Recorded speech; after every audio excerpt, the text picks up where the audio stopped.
Hello বন্ধুরা, আজ আমরা এক্সপ্লেন করতে চলেছি একটি নতুন কে ড্রামা যার নাম হলো স্পোকি ইন লাভ। ড্রামাটি খুবই ইন্টারেস্টিং, একটু বোরিং ফিল করবে না। তো চলো প্রথম এপিসোড শুরু করা যাক। এপিসোডের শুরুতে দেখানো হয় ইউরিকে, যে একটি গর্ত খুঁড়ছিল এবং সে একটি ফোন পেয়ে যায়। সে ওটা ওপেন করে। অন্যদিকে আমরা হিরোকে দেখি, যার নাম গ্যাংবুক, যে একজন প্রসিকিউটর এবং একটি কেসে কাজ করছিল। কিন্তু তখনই তার কাছে কল আসে আর বলা হয় যে আমরা ওর ফোন পেয়ে গেছি। গ্যাংবুক বলে লোকেশন কোথায়। পরের সিনে ফরেস্টে আসে আর ইউরিকে দেখে। জিজ্ঞাসা করে, তুমি কে আর এখানে কি করছো?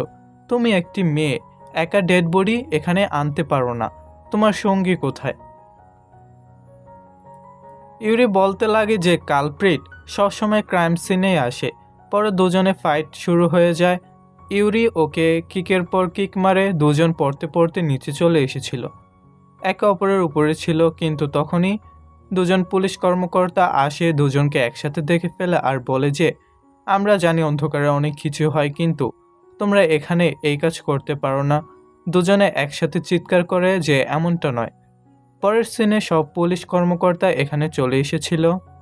ইউরি গ্যাংবুকের সাথে কথা বলে আর বলে যে আমি তোমার উপর কেস করতে পারি, তুমি আমার উপর অ্যাটাক কেন করলে? গ্যাংবুক বলতে লাগে, তুমি আমাকে কিক মেরেছিলে, আমি এই কিকের জন্য কেস করতে পারি। তুমি বড়ই অদ্ভুত, তুমি কিভাবে জানলে যে এখানে ডেড বডি পাওয়া যাবে? তখন এই গ্যাংবুককে ওর বন্ধু পিলডং ডাকছিল, যে একজন প্রসিকিউটর। গ্যাংবুকের সামনে তাকায়, কিন্তু এখানে ইউরি ছিল না। পিলডংকে বলে যে আমি একটি মেয়ের সাথে কথা বলছিলাম না, তুমি কি ওকে দেখেছো? কিন্তু সে মানা করে দেয়। আমরা দেখি যে ইউরির কাছে ছিল ওই লোকটির সাথে, যার বডি এখানে পাওয়া গেছে। লোকটিকে বলতে লাগে যে জলদি কালপ্রিটকে ধরে নেওয়া হবে, এখন তুমি যেতে পারো। নিজের পরবর্তী জীবনে কোনো ভালো মানুষকে বিয়ে করো। সত্যি কি পরবর্তী জীবন থাকে? নিজের লাইফের ব্যাপারে কথা বলতে লাগে যে কেমন চলছে, কিন্তু লোকটি আগেই চলে গিয়েছিল। ইউরি বলে যে যখনই আমি নিজের ব্যাপারে কথা বলি এরা সবাই চলে যায় কেন? পরে 6 বছর আগের সিন মনে করে, যেখানে সে গিওর সাথে ছিল, যে তাকে বিয়ের জন্য রিং দিয়ে প্রপোজ করে। ইউরি বলে যে সত্যি, যদি তুমি আমার সাথে থাকো তো তোমার ভয় লাগবে, তোমাকে এই সব কিছুর মধ্যে দিয়ে প্রতিদিন যেতে হবে। কিন্তু গিও বলে যে লোকেরা তোমার ব্যাপারে নানা কথা বলে, কিন্তু আমি কোনো পরোয়া করি না, আমাকে তোমার হাত দাও। সে নিজের গ্লাভস খোলে আর সে ওকে রিং পরিয়ে দেয়। পরের সিনে নিউজে জানানো হয় যে দুজন বড় মাপের মানুষ বিয়ে করতে চলেছে, যেখানে ইউরি আর গিও ছিল। ইউরি গিওর ওয়েট করছিল। গিও দৌড়ে আসে আর বলে ট্রাফিক অনেক ছিল, চলো আমরা ম্যারেজ হল রুমে যাই। কিন্তু তখনই সে জানতে পারে যে সে রিং গাড়িতে ফেলে এসেছে। তাকে বলে যে আমি এখনই আসছি। এখন লিফটের ভেতরে থাকে। যেমনই বাইরে যেতে যাবে দেখে যে সামনে প্রচুর পানি। লিফট বন্ধ হয়ে যায়, লিফটের ভেতরে পানি আসতে লাগে। সে বুঝতে পারে না যে কি করবে, পানিতে ডুবতে লাগে। ইউরি দেখে যে বাইরে বৃষ্টি হচ্ছে। গিওর কাছে আসে, যে পার্কিংয়ে ছিল, যে পানিতে ভেজা ছিল। কিন্তু সে বলে যে আমার কাছে এসো না, আমি শুধু তোমার হাত টাচ করেছিলাম, আর দেখো আমার সাথে কি কি হয়ে গেল। একটি ভূত আমার সাথে এইসব করছে, এখন আমরা একসাথে থাকতে পারবো না, আমাকে মাফ করে দিও, আমি তোমাকে বিয়ে করব না। ইউরির পেছনে গোস্ট ছিল, ওকে বলতে লাগে যে আমি এটাকে আপডেট হতে দেব না। পরে পালিয়ে গিয়েছিল। পরের সিনে গ্যাংবুককে দেখি যে কোর্টে ছিল, নিজের কেসে কাজ করছিল। সংজে নামের এক লোক ছিল। জানানো হয় যে সে নিজের জিএফকে মেরে ফেলেছে, কিন্তু কোনো এভিডেন্স ছিল না। জাজ বলে দিয়েছিল যে সে দোষী নয়। সব লোক চিৎকার করতে লাগে যে এমনটা হতে পারে না। যদিও গ্যাংবুক কেস হেরে গিয়েছিল। বাইরে আসে, যেখানে সংজে সামনেই ছিল আর বলে যে হেরে গিয়ে কেমন লাগছে। গ্যাংবুক বলে যে আমি আবার আপিল করব। সংজে বলে তুমি কি বুঝতে পারোনি জাজ কি বলেছে? এখন তুমি কিছুই করতে পারবে না।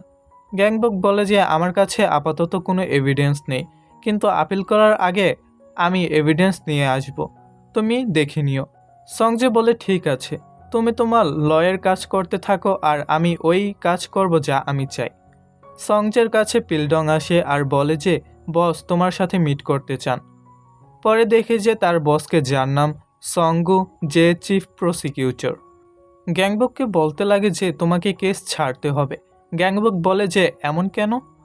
সঙ্গ বলে যে তুমি আগে থেকে জানো যে ওর বাবা একজন অ্যাসেম্বলিম্যান। ওপর থেকে আমার কাছে অর্ডার এসেছে, আমি কিছুই করতে পারছি না।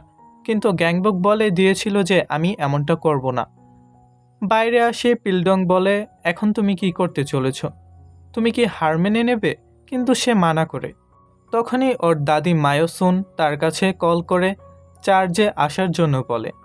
পিলডংকে বলে তুমি চলে যাও, কিন্তু পিলডং মানা করে দেয়। পরের সিনে চার্জে নিজের দাদির সাথে থাকে, যেখানে দাদি ওকে দেখে লাথি মারে আর ঠিকভাবে প্রে করার জন্য বলে। বাইরে আসে আর এখানকার ব্যাপারে কথা বলতে লাগে।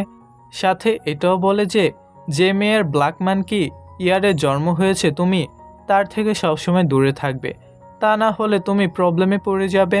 গ্যাংবক বলে যে এমনটা কিছুই হতে চলেছে না, এমনিতেও আমার কাছে এইসব করার টাইম নেই। যদিও আমরা দেখি যে কাছে কেউ ছিল যে এদের দুজনকে দেখছিল। সন্ধ্যায় দেখি যেখানে গ্যাংবুকের কলিগরা, যাদের মধ্যে হংমিনও ছিল, খাবার খাওয়ার জন্য রেস্টুরেন্টে যেতে চলেছিল। গ্যাংবককে বলে তুমিও সাথে চলো, কিন্তু সে মানা করে দেয়। পেলডং বলে ঠিক আছে, এই সময় বৃষ্টি হচ্ছে আর রেস্টরুমের একটা লাইট কাজ করছে না, তুমি চেক করে নিও। যদিও লাস্টের টয়লেটের কাছে যেও না, কারণ ওইখানে ভূত থাকে। পরের সিনে দেখি যেখানে গ্যাংবুক লাইট ঠিক করার জন্য আসে। লাস্টের টয়লেটটা দেখে ডোর ওপেন হয়, ওর মনে হচ্ছিল কেউ এখানে আছে। ফোনের টর্চ অন করে দেখার জন্য আসে, ওখানে সামনে গোস্ট ছিল, ওর তো তেমনই মনে হয়। কিন্তু তার পালিয়ে যাওয়ার পর আমরা দেখি যে এটা স্রেফ একটা ঝাড়ু ছিল। পরের সিনে ইউরিকে দেখি যে নিজের হোটেলে ছিল, পেছনে বেশ কিছু এমপ্লয়ি ছিল। ইউরি হুট করে ব্রেক মারে, এমপ্লয়িরা ওর কাছে চলে এসেছিল। ইউরি এদের বলে আমার থেকে দূরত্ব বজায় রেখো। তখনই একটি বাচ্চা আসে যে ইউরির সাথে ধাক্কা খায় আর কাঁদতে লাগে। ইউরি ওকে টাচ করতে চায়, কিন্তু তা করতে পারে না। মেয়েটির মা আসে, ইউরিকে সরি বলে আর বাচ্চা নিয়ে চলে গিয়েছিল। ইউরির সেক্রেটারি বলে যে চেয়ারম্যান আপনার সাথে মিট করতে চান। আমরা চেয়ারম্যানকে দেখি, যার নাম ইয়ংজা, যে ইউরির দাদি। সাথে এখানে ইউরির কাজিনও আছে যার নাম হারি। আরও এক কাজিন আছে যার নাম ডংজুন। সাথে ওদের মাও থাকে যার নাম গেহি। হারি সঙ্গে নিউজ দেখছিল আর নিজের দাদিকে বলে যে দেখে নাও, গিল্টি প্রমাণিত হয়নি, আমি ওকে বিয়ে করতে পারি। তখনই এখানে ইউরি চলে আসে। ইয়ংজা ইউরিকে বলতে লাগে তোমার কি মনে হয় সঙ্গে কেমন মানুষ? হারি ওকে বিয়ে করা কি ঠিক হবে? কিন্তু ইউরি এর বিরুদ্ধে থাকে, জানায় যে সে তার বাবাকে ছাড়া কিচ্ছু না, কারণ তার বাবা একজন অ্যাসেম্বলিম্যান, সে স্রেফ একটা ধোঁকাবাজ। সে হারিকে পাওয়ার জন্য নিজের জিএফকে ধোঁকা দিয়েছে। ইয়ংজা হোটেলের রিপোর্ট দেখতে লাগে আর ইউরিকে বলে সবকিছু ঠিক আছে, হোটেল সবসময় বুক থাকে, কিন্তু সিয়েনা হলের ব্যাপারে এমনটা নয়, ওখানে জিরো সেলস পাওয়া যায়। দুজন এমপ্লয়িকে দেখি যারা সিয়েনা হলের ব্যাপারে কথা বলছিল যে আগে এখানে কি হয়েছিল। ইউরি আর গিওর ওয়েডিং হতে চলেছিল, কিন্তু ওর বাগদাদটা এখান থেকে পালিয়ে গিয়েছিল। তারপর থেকে এখানে কোনো কাপল ম্যারেজ করার জন্য আসেনি। ইউরির ফ্যামিলি হোটেল থেকে বাইরে আসে, যেখানে দাদি ইউরিকে বলতে লাগে যে আমরা সিয়েনা হলকে একটি আর্ট গ্যালারি বানাতে চাই, তোমার কি মনে হয়?